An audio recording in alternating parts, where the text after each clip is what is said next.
It's another edition of Time About the Movies. We're looking at the movies of October 11th, 1991, and, before we get started, you're probably wondering why I'm sunburnt. Well, that was because I went to the Steelers training camp. I actually did a video. I recently put that up. I'll go ahead and put that in the corner there, but, despite me having glasses, I really should have brought a hat, because now I've got sunburn, so just wanted to make sure that you guys realize that I'm not sick, it's just a sunburn. So, like I said though, we are going to jump into the movies of October 11th, 1991. We've got 7 movies to look at today, so let's not waste any more time. Let's just jump on into it. And we'll start with the first movie, Gary Marshall's follow-up to Pretty Woman, that is Al Pacino and Michelle Pfeiffer, in the romantic comedy Frankie and Johnny.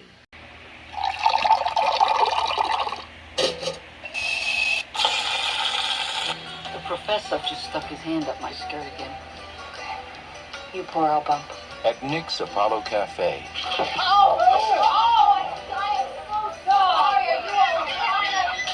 It's business as usual. Thank you. I need scrambled with bacon, 2 easy overs with sausage, and a Belgian waffle.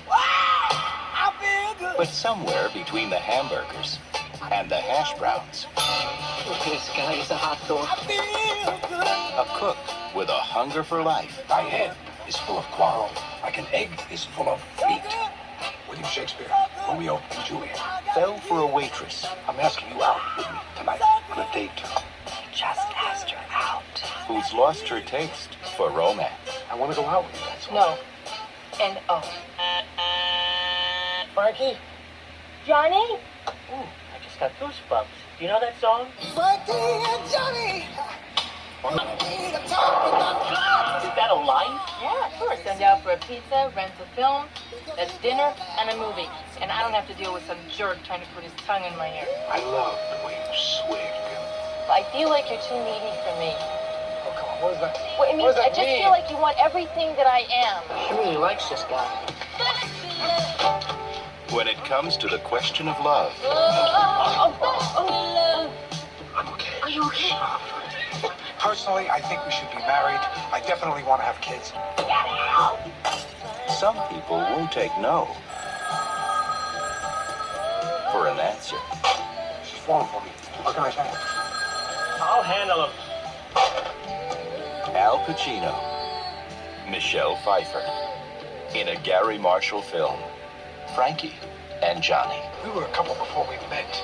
Frankie and Johnny, the song. Didn't they end up killing each other? She killed him, so you got the edge there.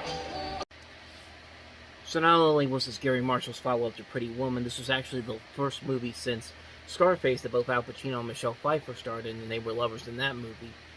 And, I mean, just on that alone, it actually kind of makes this movie work a little bit better than I think it had any reason to, because obviously Al Pacino and Michelle Pfeiffer are very different in age groups. I think Pacino was in his 70s, not his 70s, his 60s at the time.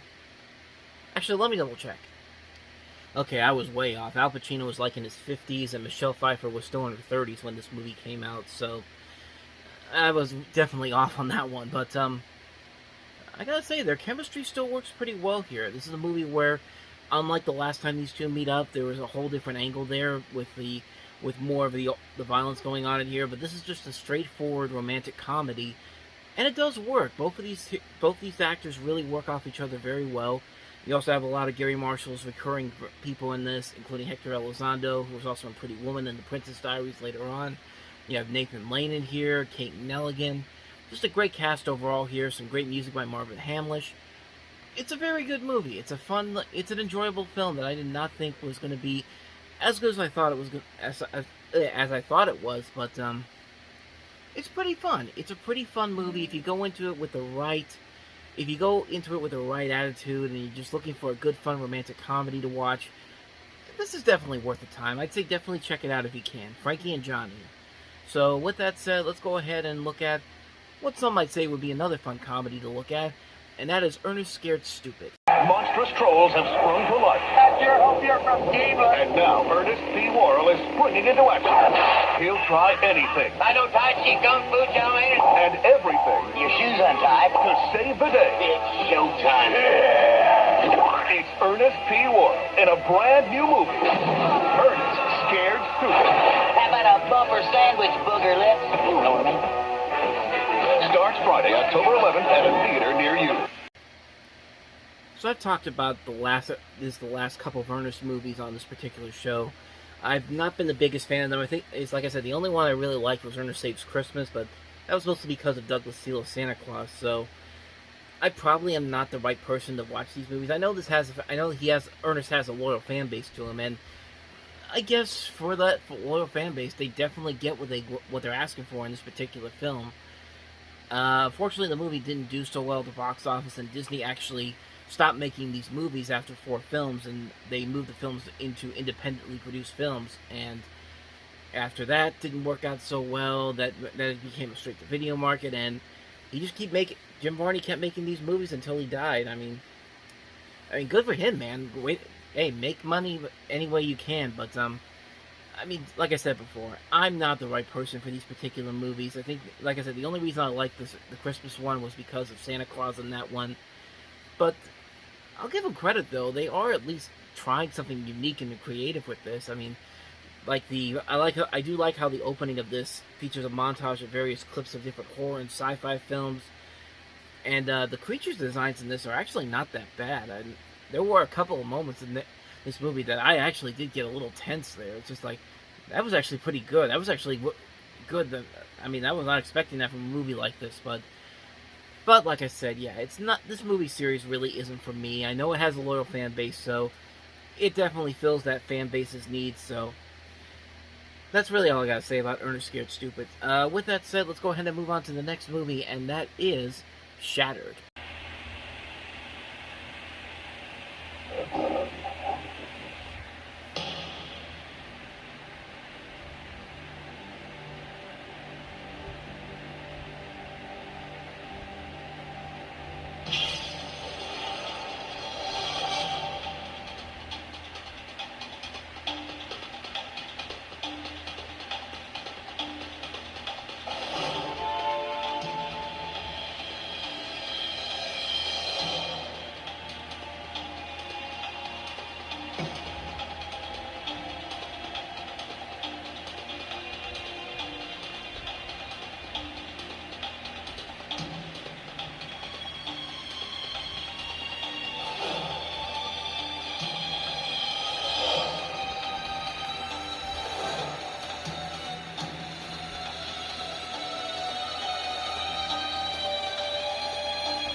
First of all, that trailer is amazing. Like, I like how nobody really talks, the music is just playing around, and you get a sense of the plot and just the style of that trailer alone. It's one of my favorite underrated trailers. It's one that I watch all the time. It's a very good trailer, and also, as I'm recording this, Wolfgang Petersen, the director of this, actually passed away a couple of days ago. And rest in peace, Wolfgang Petersen. I mean, he was really one of the great directors we ever had. And this was actually a really good movie. I really found myself enjoying this a lot more than I think most people did at the time. I mean, it's a very good movie. Great cast overall. Tom Berenger, Bob Hoskins, Greta Scacchi, Corbin Burnson. Probably the only person in here that I don't think she was bad in this, but I mean, honestly, I haven't really ever seen anything that I've liked with Joanna Whalley-Kilmer in it. I mean, it's not that she's a bad actress, but I think she's just kept getting these different roles that didn't really give her anything new or unique or different to do something with. And to this movie's credit, it's probably the best thing that she's been in. But that's not really saying a whole lot. I mean, I like her as an actress. I don't think the movies that she's made have been all that great, but this is one of the few ones that I actually did like. And in terms of the twist ending, I can see why people are very divisive about it, but honestly, I found it kind of enjoying for what it was. I got what it was trying to do, and yeah, I really like this movie a whole lot. It's a very underrated thriller. Great cast, great direction, great cinematography, just this great stylized look to it that is really impressive to look at every time you see it. I really enjoyed this movie a whole lot. Wolfgang Petersen Shattered. It's definitely worth a watch. So with that said, as I go back to the page here to see what's next, let's go ahead and move on to that next movie, and that is Ken Wahl in The Taking of Beverly Hills. Beverly Hills, richest city in America, and home of Boomer Hayes, football's hottest quarterback. Do you have any champagne? It's in the refrigerator. But tonight, while Boomer is going for the score, Beverly Hills is hitting the skids. The truck's gone over, so we got a spill. We got an emergency. You are hereby ordered to evacuate your homes immediately. Get over! He's in the house! Who the hell is Boomer? Show me your dog. The city of Beverly Hills is now quarantined and all access is closed. But this disaster is no accident. Take it. It's a smokescreen for the biggest heist in history. Correct, beautiful. And every house, every shop, all of Beverly Hills would have been theirs for the taking. $100 million. Way past Jerry Lewis. Except for one tiny detail. Now, I'm not playing defense! the one man they left behind is the only one who can stop them. Ken Wahl. The Taking of Beverly Hills. There goes the neighborhood. So this is another one of those movies that I think kind of got screwed by the studio. They were actually going to release this in the summer of 91, May 91, but Columbia Pictures immediately pulled the release of the film, I think a couple weeks before it actually was supposed to come out. They delayed it to fall, and by that time, Ken Wahl's acting credibility and like his status was not as strong as it was. Actually, by 91, his career kind of faded away. Wise Guy had been off the air for a year, and I guess this was his attempt to launch his film career. It's a fun concept, honestly. It's a concept where you have these ex-cops coming in here to plan this big, huge bank heist with all these different houses in Beverly Hills, and this one guy, a football quarterback played by Ken Wahl, is the only guy who could save the day. That's a fun concept to work with, and the movie, for the most part, is working with that concept pretty well. But when you really look at it, it is kind of like a Die Hard ripoff, and definitely one of the lesser ones. But honestly, I don't think it's as bad as many people gave it credit for. And honestly, if this movie had succeeded, I could definitely see Ken Wahl having a successful acting career. But after Wise Guy ended, but unfortunately, he didn't really do a whole lot after this. I think he did a Wise Guy movie at some point, and then the next movie he did was a movie that came out that was filmed in 1990, but was delayed until 94. I think it was one of the Orion bankrupt projects that they had on the shelf, and they just released them to make whatever money they could. But overall, this movie is, I think it's more fun than people give it credit for. Is it a great movie? Not really. It's kind of cheesy, and it's a little too ridiculous. It's way too ridiculous at times. This is directed by the same guy that did Superman 4: The Quest for Peace and the Iron Eagle movies. So, I mean, he's very hit and miss, and this one almost hits, but it's unfortunately another miss. It's a movie that I think could have been a whole lot better. I think it is a lot better than people gave it credit for, but not enough for me to recommend it, unfortunately. It's a shame too, because I did like the concept a whole lot, but I didn't think the movie worked as a whole. So that's my thoughts on The Taking of Beverly Hills. Let me go ahead and go on to the next movie here, and that is Jodie Foster's directorial debut, in which she stars in Little Man Tate.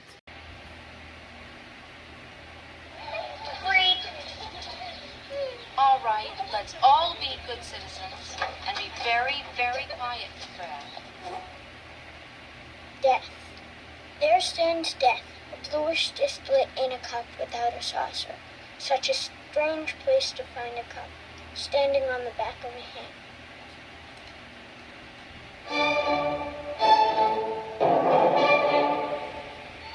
The power of the mind. Fred, what's the cube root of 3,796,466? 156. The power of the heart. Let's face it, you're the best thing that ever happened to me. The protective instinct. Fred, what the hell do you think you're doing, huh? The need to grow. Right now, your son is starving for stimulation and challenge.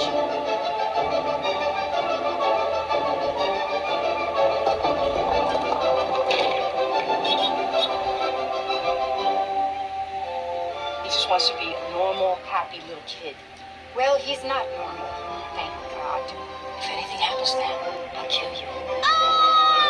In a universe of knowledge My mother's dead. exists a world of confusion. It's not the size of a guy's IQ that matters. It's how he uses it. This is the story of a little love, a little inspiration, Brad? and a little genius.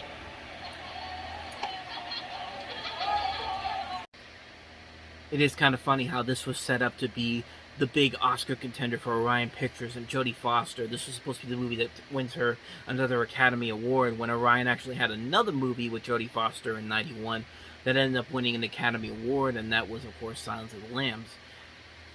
But for Little Man Tate, it's a pretty good movie, and it's a great movie to show that, you know, Jodie Foster's not only a great actress, but she can be a pretty damn good director too, and this really shows a lot of what makes her great as a filmmaker. I mean, she really understands the craft of what she's doing. She has a very good story to tell here that's almost in a way kind of autobiographical in terms of her life, because she did start off as a child actress. She did start off kind of as this child prodigy, and then you see how this coming of age aspect that continues throughout the course of the film. Diane Weiss gives another good performance. So does Harry Connick Jr. in this, and the kid who plays the I can't remember his name now. It's Fred. Fred, by the way, is his name. It's played by Adam Bird. He's a pretty good actor. I mean, he's a pretty good child actor. He's not an annoying child actor. He doesn't really. It's a shame that his career never really took off after this. And maybe if it did, I don't really know what other movies he did. But he's pretty good in this role. I think it works very well for him. It's a nice little film. It's a nice film that you can watch, be happy with yourself with it, and you might want to check back within every year or so to watch it. It's a very underrated film, so yeah, definitely check out Little Man Tate. So with that said, as I go back to the page here, I wish I had like a way to do this without having to keep going back and forth. But with that said, let's go ahead and move on to the next movie, and that is Homicide from David Mamet. Gold is a police detective. Would you like to know how to solve the problem of evil? No, man. Because if I did, then I'd be out of a job. In the next 72 hours, I think it's some sort of conspiracy. he will betray his friends, I don't get it. disgrace the force, How would you like to be suspended? and commit an act of violence I want to help you. What I do, you don't want to know. because he believes it is the right thing to do. Joe Mantegna in David Mamet's Homicide, rated R.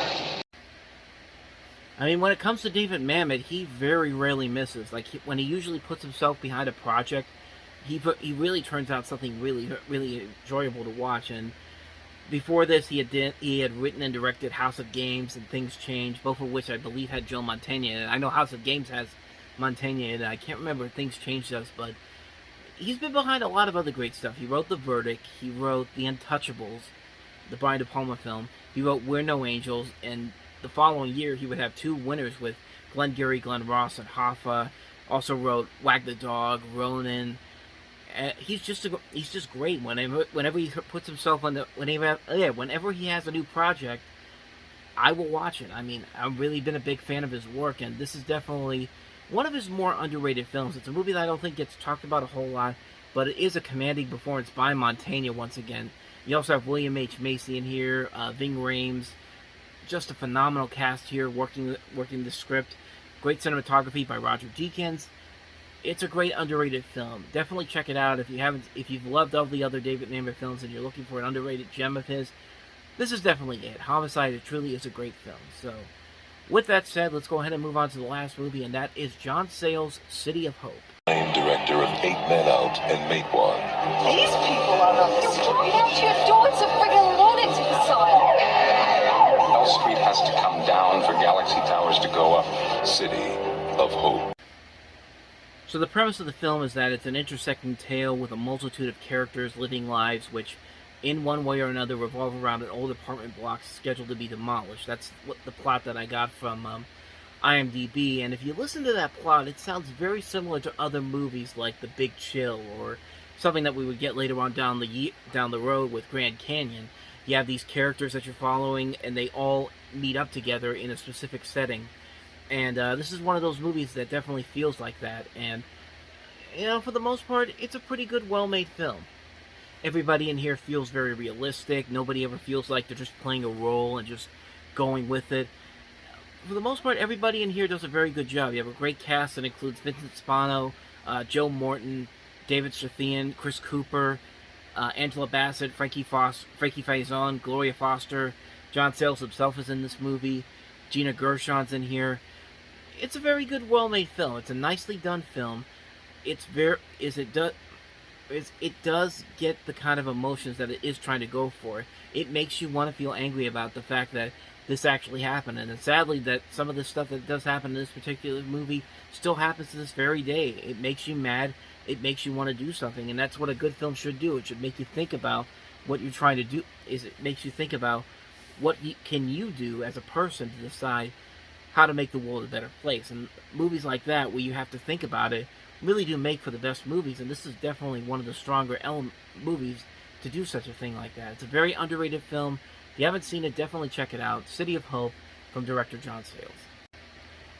And so on that note, we wrap up another edition of Time About the Movies. The next time we meet, we look at the two movies that came out on October 18th, 1991, including Danny DeVito's Other People's Money from director Norman Jewison, and then we have Vanilla Ice's Cool as Ice.